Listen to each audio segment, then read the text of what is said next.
Cooking hacks প্রতিদিনের ইফতার। এখন তৈরি করছি দইয়ের বড়া। এর জন্য আমাদের লাগবে মসুর ডাল বাটা 125 গ্রাম, আদা বাটা 1 চা চামচ, 1 চা চামচ রসুন বাটা, 1 চা চামচ মরিচ গুঁড়ো, গোলমরিচ গুঁড়ো 1 চা চামচ, টক দই 1 কাপ, 1 কাপ মিষ্টি দই, 2 কাপ তেল, বেকিং পাউডার 1 চা চামচ, হালকা গরম পানি পরিমাণ মতো এবং লবণও পরিমাণ মতো।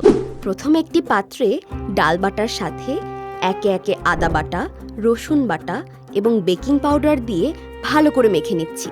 এরপর গরম তেলে দুপাশ লাল করে ভেজে পাত্রে তুলে নিচ্ছি। এবার অন্য একটি পাত্রে পানির সাথে লবণ মিশিয়ে এতে ভাজা বড়াগুলো ছেড়ে দিচ্ছি। কিছুক্ষণ পর বড়াগুলো পানি থেকে তুলে দুহাত দিয়ে চেপে পানি ঝরিয়ে নিচ্ছি। এরপর ব্লেন্ডারে একে একে টক দই, মিষ্টি দই, গোলমরিচ গুঁড়ো এবং মরিচ গুঁড়ো দিয়ে ব্লেন্ড করে নিচ্ছি।